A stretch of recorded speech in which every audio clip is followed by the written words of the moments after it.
Assalamualaikum warahmatullahi wabarakatuh.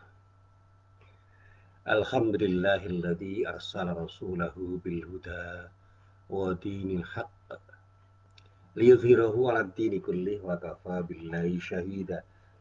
Asyhadu an la ilaha illallah wahdahu la syarika lah wa asyhadu anna Muhammadan abduhu wa rasuluh.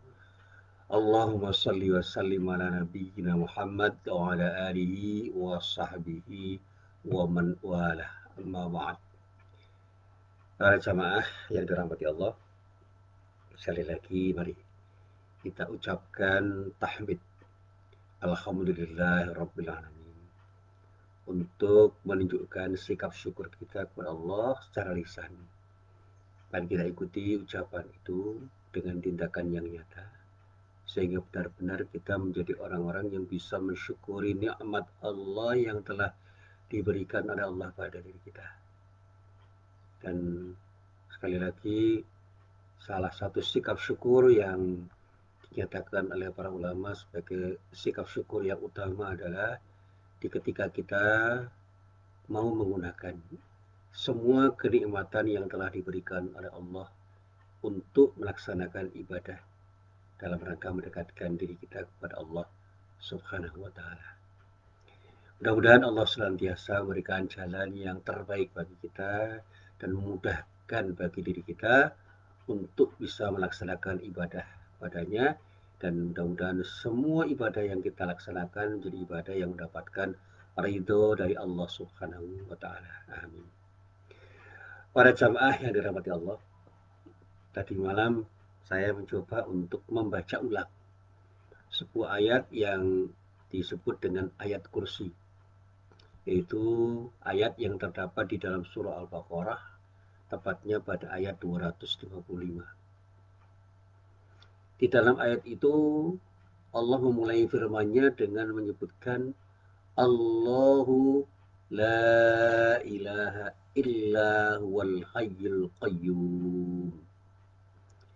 Nah, di sini Allah menyatakan dengan tegas Allah. Siapa? Ya Dia sendiri.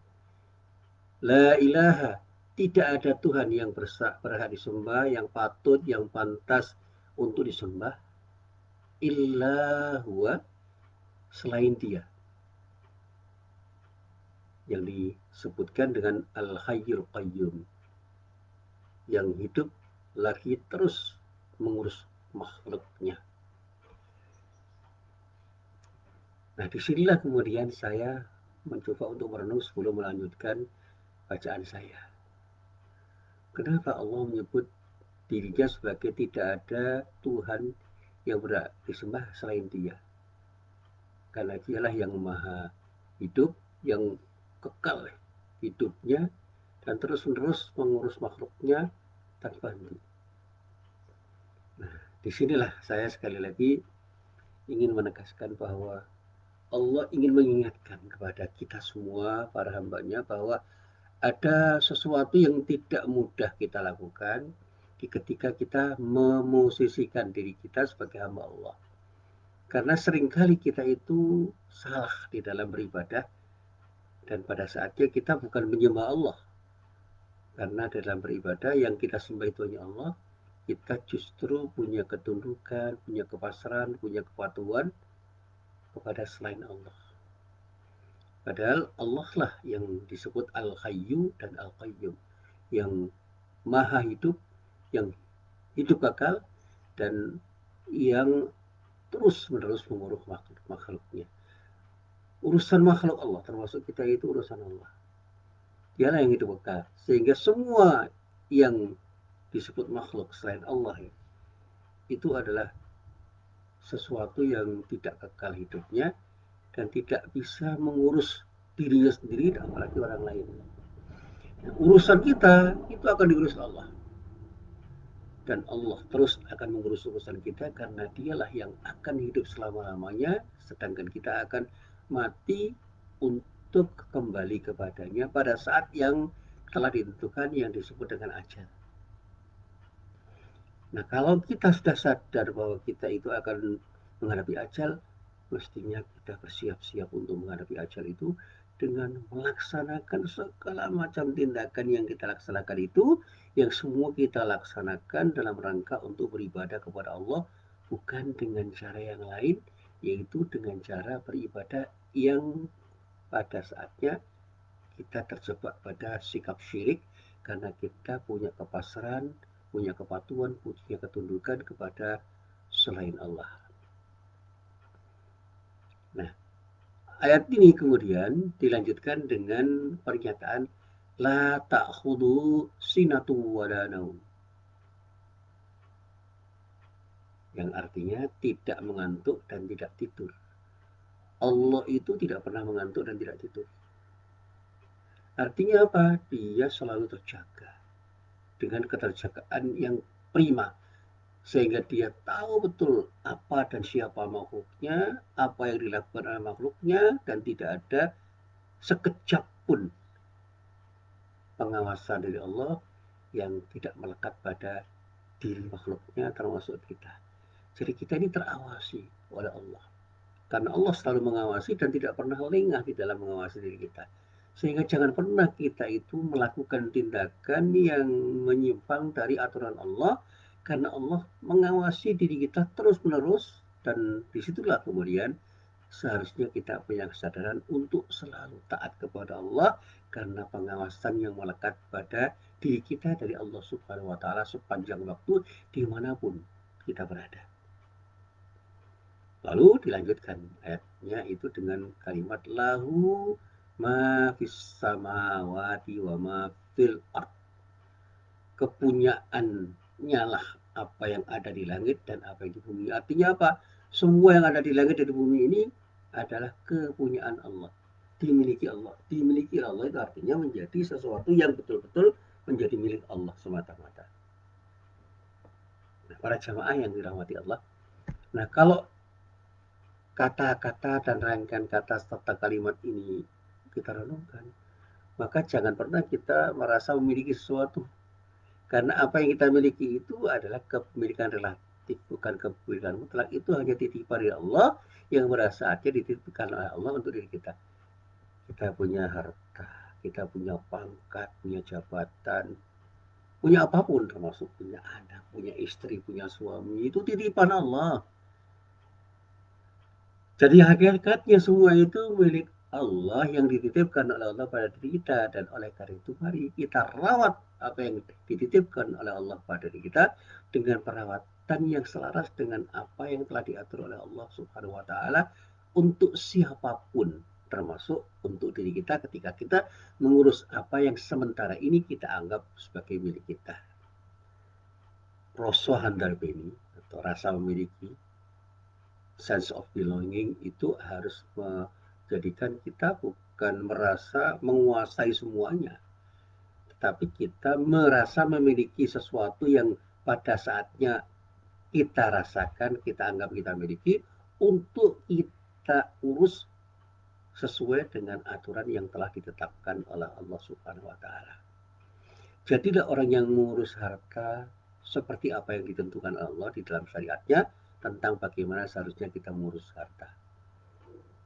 Sehingga harta yang kita urus itu benar-benar bisa kita urus dengan baik dan benar selaras dengan aturan Allah. Nah, kalau sudah kita pahami seperti itu, maka tidak ada kemungkinan kita itu mencari harta dengan cara yang tidak diizinkan, yang tidak diatur oleh aturan-aturan Allah, dan bahkan menyimpang dari aturan-aturan Allah.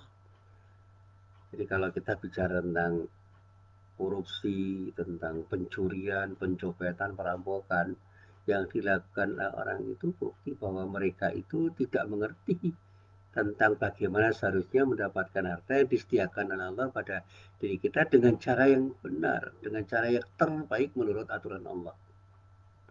Jadi kalau ada orang yang mengaku beragama Islam yang ternyata melakukan tindakan korupsi, jangan pernah dia mengaku sebagai muslim, karena keberserahan diri seorang muslim itu tidak akan mungkin menjadikan dirinya menjadi koruptor. Tidak mungkin dirinya menjadi penipu yang pada saatnya melakukan tindakan-tindakan yang culas, yang curang. yang licik yang pada saatnya memang dilakukan oleh orang itu ketika ingin mendapatkan misalnya harta benda yang dia inginkan. Dan apapun yang sebenarnya kita lakukan itu adalah bagian dari ujian Allah. Seberapa mungkin kita itu taat kepada Allah ketika ingin meraih sesuatu yang ingin kita miliki atau kita inginkan untuk kita dapatkan.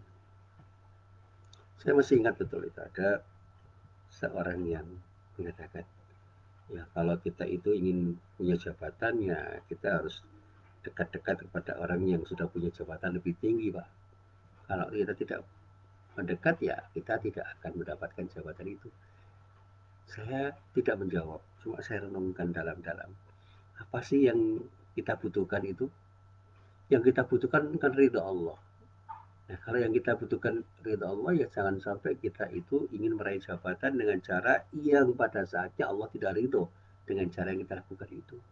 Mengalirlah secara natural untuk mendapatkan jabatan itu karena Allah, sehingga pada saat kita meraih itu kita lakukan dengan cara-cara yang benar-benar sesuai dengan aturan Allah.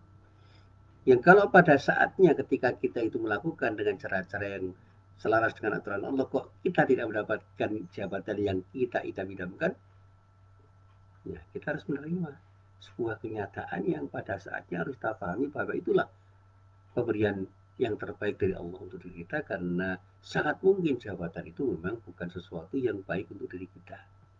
Tetapi ketika kita diamanai untuk mendapatkan jabatan tertentu dari siapapun, dimanapun dan kapanpun, niatkan semua itu untuk beribadah kepada Allah sehingga kita tidak meraih jabatan itu dan menggunakan jabatan itu untuk sesuatu yang melanggar aturan Allah. Nah, para jamaah yang dirahmati Allah. Di dalam ayat ini kemudian ada kata-kata yang lebih indah lagi. Man dzalladzi yashfa'u indahu illa bi'idnih. Tidak ada yang dapat memberi syafaat di sisi Allah tanpa izinnya. Syafaat itu pertolongan. Tidak ada yang bisa memberi pertolongan, bantuan, apapun namanya bantuan dan pertolongan itu kecuali ketika Allah mengizinkan. Bahkan kemudian ketika kita bicara tentang syafaat Rasulullah Nabi Muhammad SAW, untuk siapapun itu adalah bagian dari syafaat yang diberikan oleh Allah untuk kemudian oleh Nabi Muhammad SAW diberikan kepada orang lain dengan izin Allah. Sehingga ketika kita mendapatkan syafaat dari Rasulullah itu bukan berarti Rasulullah punya syafaat, tetapi Rasulullah diizinkan untuk memberikan syafaat yang dititipkan oleh Allah kepada dirinya untuk diberikan oleh Nabi Muhammad SAW kepada orang yang berhak untuk mendapatkan syafaat dengan izin Allah Subhanahu wa Ta'ala. Sehingga ketika kita berharap syafaat dari Rasulullah, sesungguhnya kita berharap syafaat dari Allah yang dititipkan oleh Allah kepada Nabi Muhammad SAW sesuai dengan apa yang kita pahami. Syafaat itu hanya akan diberikan oleh Allah melalui Nabi Muhammad SAW kepada orang-orang yang layak untuk mendapatkan syafaat. Siapa mereka? Orang-orang yang oleh Allah diizinkan untuk mendapatkan syafaat karena ridhonya. Kalau kita itu di dunia tidak pernah beribadah sama sekali, bahkan melakukan tindakan syirik, jangan berharap pada syafaat di akhirat dari Rasulullah, karena syafaat Allah yang dititipkan oleh Allah kepada Rasulullah Nabi Muhammad SAW tidak akan mungkin diberikan kepada orang-orang yang disebut musyrik. Mestinya begitu cara berpikir kita. Nah, satu saat nanti kita bicara tentang konsep syafaat itu. Untuk bisa memahami konsep syafaat itu dengan benar. Seolah-olah kalau kita itu sudah dapat syafaat, segalanya berlaku untuk kita, siapapun dari kita. Ya, itu cara berpikir kita yang harus kita tata ulang. Karena betapapun syafaat itu hanya akan diberikan oleh Allah kepada siapapun melalui Rasulullah SAW kepada orang-orang yang memang layak untuk mendapatkan syafaat dari Allah itu, karena orang itu memang menjadi orang yang menurut Allah itu adalah orang yang pantas mendapatkan syafaatnya, termasuk pada orang-orang yang pada saat di dunia menjadi orang-orang yang taat beribadah kepada Allah. Nah, para jamaah yang dirahmati Allah, mungkin masih ada pertanyaan di seputar syafaat itu, tapi untuk menjawab semuanya Lain kali saya akan bicara tentang masalah syafaat itu dengan lebih gamblang. Nah, kemudian dikatakan ya'lamu ma baina aydihim wa ma khalfahum. Nah, di sini ditegaskan lagi. Allah itu mengetahui apa yang ada di hadapan mereka dan apa yang ada di belakang mereka. Artinya apa? Tidak ada sesuatu yang tidak diketahui oleh Allah dimanapun sesuatu itu berada. Sehingga kalau kita menyembunyikan sesuatu, kita sebenarnya tidak sedang menyembunyikan sesuatu dari pengawasan Allah. Karena apa? Dimanapun kita sembunyikan sesuatu itu Allah tahu. Saya dulu pernah cerita tentang bagaimana seorang kiai itu menguji murid-muridnya, santrinya, dengan ujian yang terkait dengan pengawasan Allah itu adalah sesuatu yang melekat pada setiap pribadi. Jadi ini sikap muraqabah yang perlu ditanamkan. Ternyata dari 3 orang santri yang diuji itu hanya 1 yang lulus karena apa?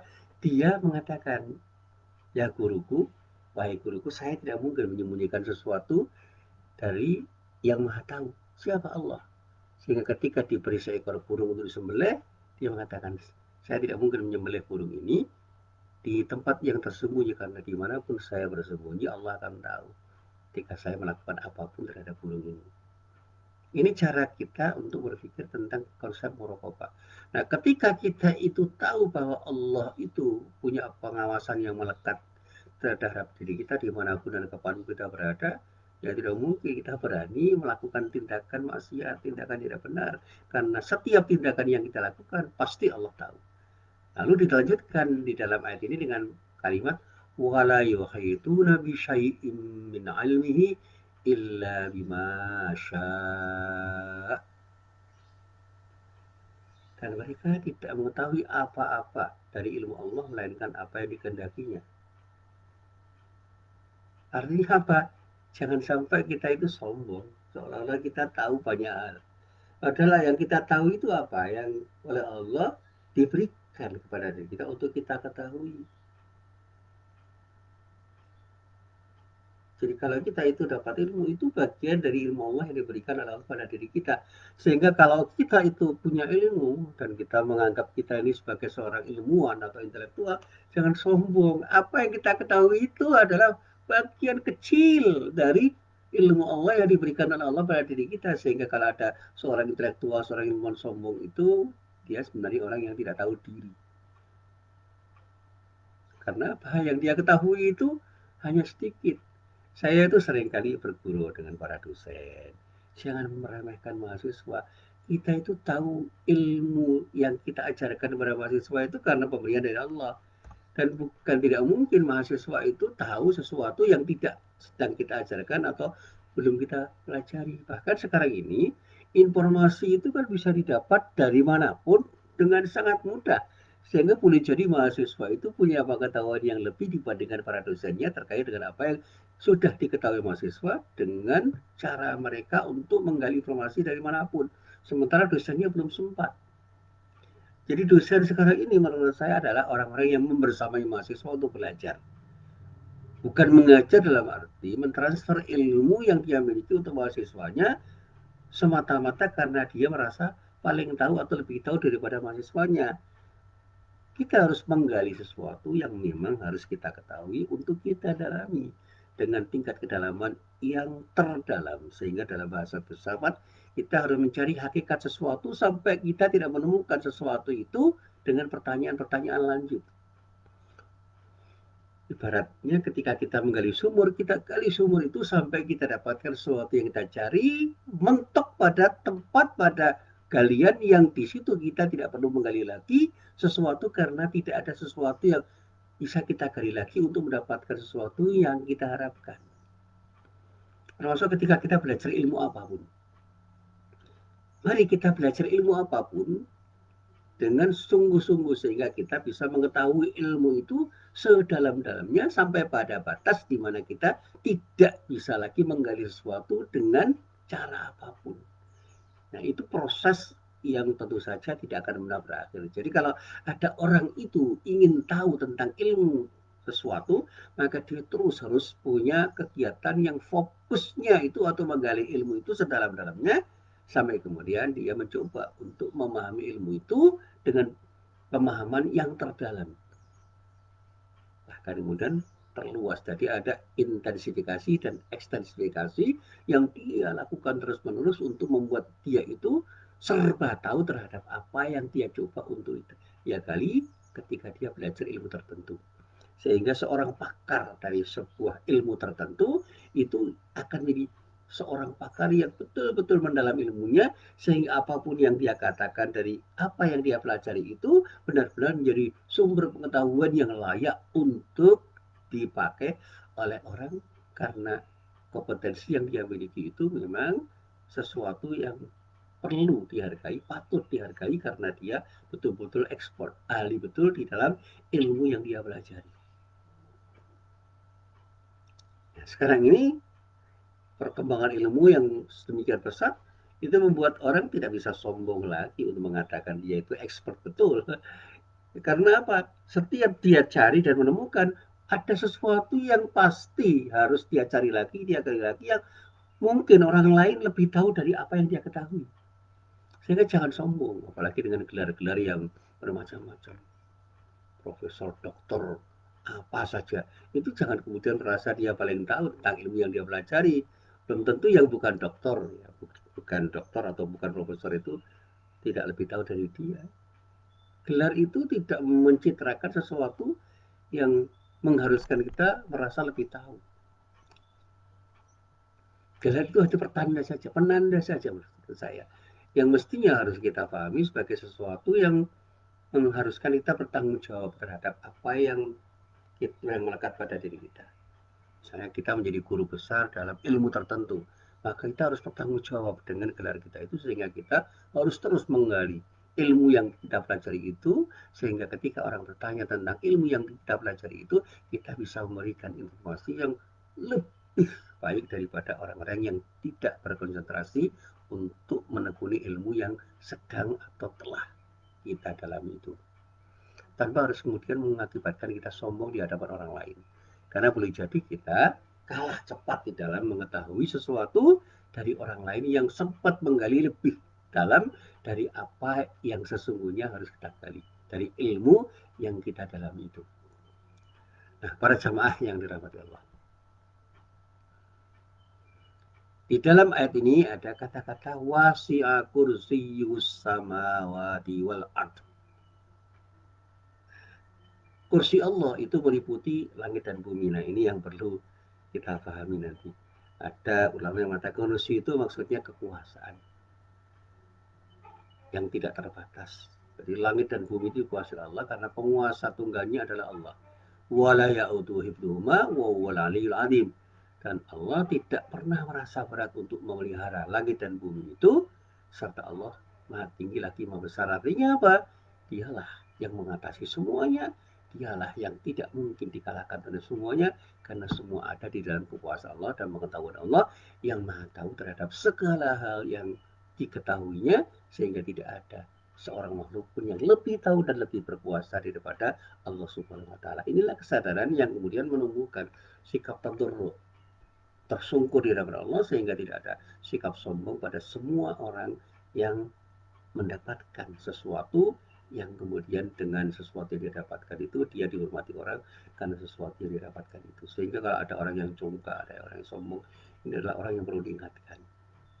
Para jamaah yang dirahmati Allah, ilmu Allah itu mengatasi ilmu makhluknya. Kekuasaan Allah itu mengatasi kekuasaan makhluknya. Jadi ketika disebut kursiyu di dalam ayat ini, para mufassir yang mengartikan ada kekuasaan yang dimiliki Allah yang meliputi semuanya termasuk ilmu Allah. Itu yang kemudian dijelaskan oleh para tafsir. Disinilah ilmu dan kuasa Allah itu menyatu menjadi sesuatu yang menjadikan Allah Maha Tahu dan Maha Kuasa. Ayat ini yang disebut ayat kursi, yang penuh dengan kemuliaan dan dikatakan penuh berkah oleh para ulama, ini kalau kita penggal itu ada 10 penggalan kalimat. Di dalam 10 kandungan penggalan kalimat itu terkandung satu hal yang tidak mungkin itu kita pungkiri, yaitu tauhidullah, tauhid kepada Allah, pengagungan terhadap Allah, serta penjelasan dan tauhidnya, tauhid kepada Allah dalam kesempurnaan dengan kebesaran Allah. Sehingga pada saatnya ketika orang membaca dengan pendalaman bacaan yang tinggi akan melahirkan sikap muraqabah. Dan cukuplah bagi orang untuk memahami ayat kursi itu ketika ingin bertauhid. Ini kata para ulama. Didahului dengan menyebut kemahaesaan Allah di dalam beribadah dan batilnya atau salahnya orang beribadah kepada selain Allah. Kemudian Allah menyatakan dirinya, dialah yang maha hidup, yang sempurna hidupnya, tidak ada hal yang tidak bisa dia lakukan karena dia maha hidup, dan pada saatnya dia akan mengawasi semua yang harus diawasi, dan itulah yang kemudian dikatakan Allah disebut dengan Al-Hayyul Qayyum. Di dalam hal ini ada sebuah sabda Rasulullah yang diungkap oleh salah seorang sahabatnya yang bernama Abu Munzir. Saat Rasulullah itu bersabda begini, Ya Abal Munzir, atadri ayyu ayatin min kitabillahi maka a'zam. Wahai Abu Munzir, tahukah kamu ayat manakah di antara ayat-ayat Al-Quran yang ada padamu yang paling utama menurut pendapat? Qala qultu Allahu wa rasuluhu a'lam. Abu Munzir pun mengatakan, saya akan menjawab dengan jawaban yang tegas. Allah dan Rasulnya yang lebih mengetahui. Qala. Nah, kemudian di sini beliau bertanya lagi. Rasulullah bertanya lagi. Ya Abal Munzir, atadri ayyu ayatin min kitabillah maka a'dham. Hai Abu Munzir, tahukah kamu ayat manakah di antara ayat Al-Quran yang ada padamu yang paling utama? Ini untuk penegasan saja. Qala qultu Allahu la ilaha illa huwal hayyul qayyum.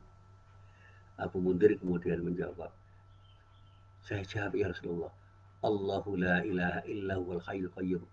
Nah, gitu jawabnya.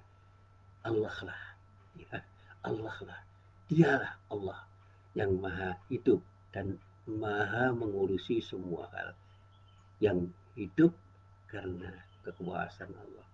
Qala fadoroba fi sadri wa qala wallahi liyahnika al-ilmu abal mundir. Ya, dikatakan oleh Rasulullah dengan jawaban yang jelas. Rasulullah dinyatakan bersabda, seraya menepuk dada si Abul Mundir itu dengan sabdanya, demi Allah, semoga dadamu dipenuhi dengan ilmu, ya Abu Mundir. Wallahi liyahanikal ilmu Abul Mundir. Ya, ini sabda Rasulullah.